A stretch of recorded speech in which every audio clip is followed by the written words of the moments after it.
नमस्कार दोस्तों, आप सभी का हार्दिक स्वागत एवं अभिनंदन जिया with Umashankar Gaur YouTube channel पर। यह यूट्यूब चैनल आप तक ज्योग्राफी के विभिन्न तथ्यों को पहुंचाता है और आपकी मदद करता है विभिन्न कॉम्पिटिशन एग्जाम्स व 11-12 के टॉपिक्स को समझने में।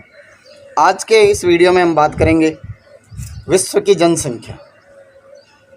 मानव भूगोल का ये एक टॉपिक है और जिस भूगोल के नाम के आगे मानव लग गया हो तो आप अपने आप समझ जाइए कि उस भूगोल में मुख्य आधार जो है, उसका जो केंद्र है वो कौन है? मानव है। मानव का अध्ययन ही मानव भूगोल कहलाता है और मानव का अध्ययन तब तक संभव नहीं है जब तक हमें उसकी संख्या का अनुमान न हो। इसलिए आज के इस टॉपिक में हम बात करेंगे विश्व की जनसंख्या के बारे में। पहले बात करते हैं जनसंख्या का अर्थ क्या है। जन अर्थात लोग और संख्या मतलब उनकी गिनती, उनकी संख्या क्या है। तो परिभाषा हो गई, विश्व के किसी भाग में रहने वाली लोगों की संख्या उस क्षेत्र की जनसंख्या कहलाती है। मतलब किसी विशिष्ट भूभाग पर रहने वाले लोगों की कुल संख्या उस क्षेत्र की जनसंख्या कहलाती है। तो ये हो गई जनसंख्या की परिभाषा। आज के इस वीडियो में हम जनसंख्या की कुछ विशेषताओं के बारे में बात करेंगे, लेकिन उससे पहले हम मानव के बारे में बात कर रहे हैं कि मानव क्या है। मानव प्राचीन काल से धीरे धीरे अपने ज्ञान विज्ञान का उपयोग करते हुए आज के इस आधुनिक युग में पहुंचा है। विकास केवल मानव ने किया है, अन्य किसी प्राणी जात ने कोई विकास नहीं किया है। इसलिए मानव का महत्व इस पृथ्वी पर, इस विश्व में अधिक बढ़ जाता है, क्योंकि मानव स्वयं एक संसाधन है। अब मानव संसाधन कैसे है कि मानव इस पृथ्वी पर निवास करता है और निवास करने के साथ साथ इसमें सामाजिक व सांस्कृतिक परिवेश का निर्माण करता है। मानव इसके भौतिक पर्यावरण को प्रभावित करता है। मानव ने ही इसके बर्फीले क्षेत्रों में भी आवास बनाए हैं, तो इसके मरुस्थलीय क्षेत्रों में भी हरियाली ले आया है। इसका अच्छा उदाहरण हमारे राजस्थान में ही देखने के लिए मिलता है कि पहले पश्चिमी राजस्थान पूर्णतया वीरान था, लेकिन इंदिरा गांधी नहर के आने की वजह से हनुमानगढ़, गंगानगर, बीकानेर, जैसलमेर, बाड़मेर के कई हिस्सों में अच्छी हरियाली हो गई है। और ये इंदिरा गांधी नहर लेकर कौन आया? प्रकृति थोड़े लेके आई, इसे मानव लेके आया। तो मानव प्रकृति में अत्यधिक परिवर्तन करता है और इसमें उपलब्ध संसाधनों का अपनी आवश्यकता के अनुसार वह अपने सुख सुविधाओं हेतु उपयोग करता है। इसलिए मानव एक संसाधन है। और संसाधनों का उपयोग कैसे होगा, सबके हिस्से आएगा कि नहीं आएगा, ये सब जानकारी हमें तभी हो पाएगी जब हमें जनसंख्या का ज्ञान हो। अगर जनसंख्या का ज्ञान ही नहीं है तो हम कैसे संसाधनों को डिवाइड कर पाएंगे, कैसे हम मनुष्य की कार्य शक्ति का उपयोग कर पाएंगे। क्योंकि हमारे पास जब संसाधन हैं उनको डिवाइड करना है कि भाई इतने लोग हैं बराबर इतना बांट दिया जाए। जैसे अभी कोरोना का काल चल रहा है, अगर सरकार को ये पता ही ना हो कि देश में जनसंख्या कितनी है तो वो किस आधार पर राहत पैकेज जारी करेगी, किस आधार पर लोगों के लिए सुख सुविधाओं का ध्यान रखेगी।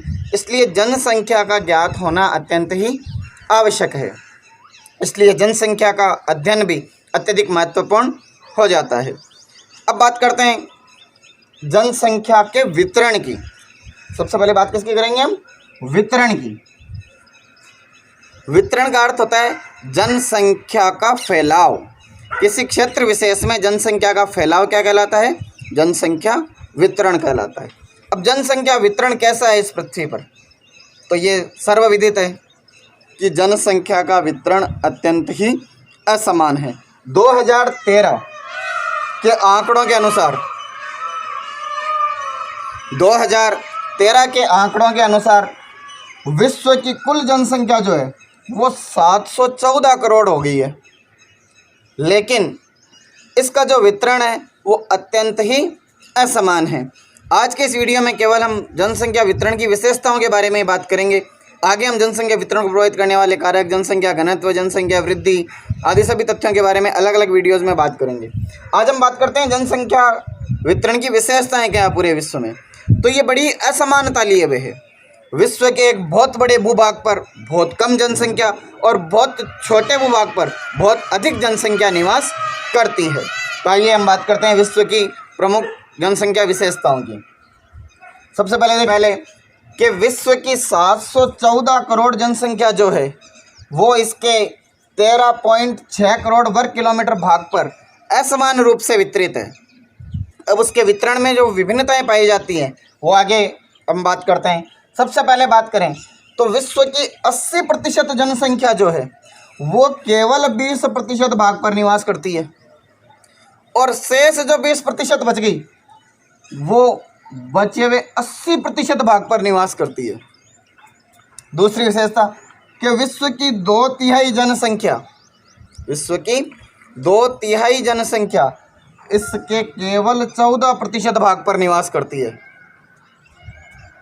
अगला कि विश्व की 57% जनसंख्या जो है वह इसके केवल 5% भाग पर निवास करती है। देखिए कितना असमान वितरण है। हम एकदम गहराई तक जाने की बात कर रहे हैं। यहाँ देखिए हमने 80% की बात की, फिर हमने 2/3 की बात की, हम यहाँ पर 57% की बात कर रहे हैं कि वो केवल 5% भाग पर निवास करती है। अर्थात 95% भाग पर तो केवल 43% जनसंख्या निवास करती है। आगे देखिए अक्षांशों के आधार पर हमने विश्व को 2 भागों में बांटा है, उत्तरी गोलार्ध व दक्षिणी गोलार्ध। अब विश्व का अधिकांश स्थलीय भाग जो है वो उत्तरी गोलार्ध में है और मानव के लिए अनुकूल दशाएं भी कहाँ हैं, उत्तरी गोलार्ध में। इसलिए विश्व की 85% जनसंख्या जो है वो उत्तरी गोलार्ध में निवास करती है और शेष 15% जनसंख्या दक्षिणी गोलार्ध में निवास करती है, क्योंकि विश्व का अधिकांश स्थल भाग भी कहाँ है, उत्तरी गोलार्ध में है। फिर बात करते हैं विश्व की 75% जनसंख्या जो है वो एशिया व यूरोप में निवास करती है।